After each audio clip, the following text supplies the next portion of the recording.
They say the dead don't speak, but in China's silent fields, they do. Footsteps on dust. Wind moving through abandoned homes. Whispers of a famine that didn't need to happen. A famine that was engineered. A single bowl of rice. Empty.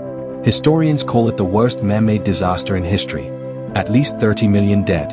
Some say the true number is far higher. Pause. One man's vision became an entire nation's grave.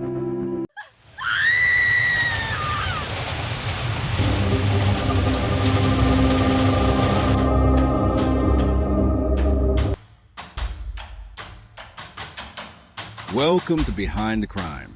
Step into the real stories, raw footage, and shocking truths. China, 1949. War-torn, exhausted, hungry for change. Enter Mao Zedong, the revolutionary hero turned supreme leader. He promised prosperity. He promised unity. He promised a new world. But what he built was a nightmare wrapped in propaganda. His plan? A radical transformation of the countryside. A race to overtake the West. A dream he believed could be forced into existence. The consequences would become unforgettable. 1958. The Great Leap Forward begins. Villages reorganized overnight. Private kitchens outlawed. Families separated. Fields seized. Peasants forced into massive communes. Backyard furnaces erupt, burning anything made of metal. Tools, pots, doors, even farm equipment. A nation melts its future to impress its leader. Reports of inflated harvests flood Beijing. Millions of tons of grain, imaginary, invented. But Mao believes every word. Produce more. Work harder. Hunger is weakness. And so, grain is taken from starving villages and shipped to distant cities to fulfill impossible quotas. By 1959, entire provinces are collapsing. People beg for help.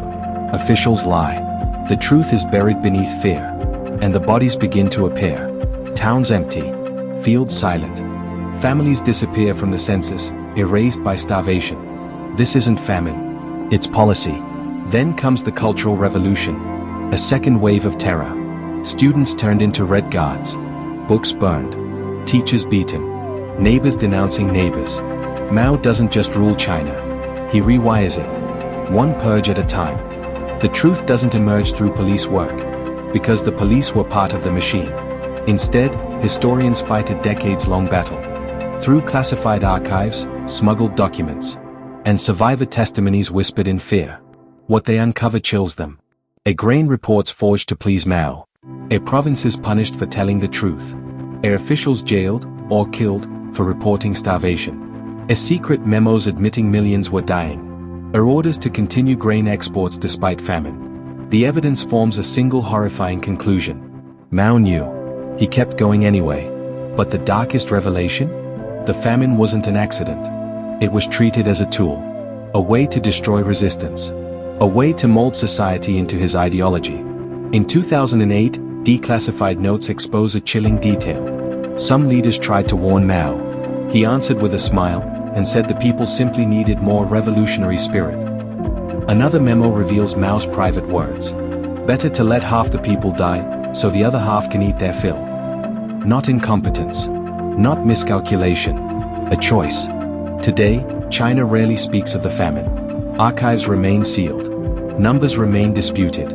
Memories survive only in families, who whisper stories the state refuses to acknowledge. No trial. No charges. No accountability, only questions.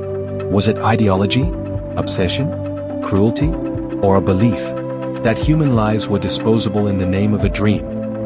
Mao Zedong is gone, but the ghosts of the Great Leap Forward still walk the fields he emptied. Fade out.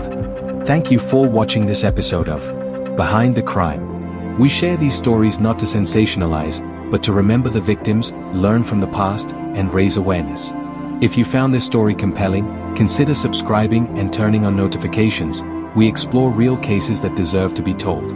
And remember, justice doesn't always come quickly, but truth has a way of surfacing.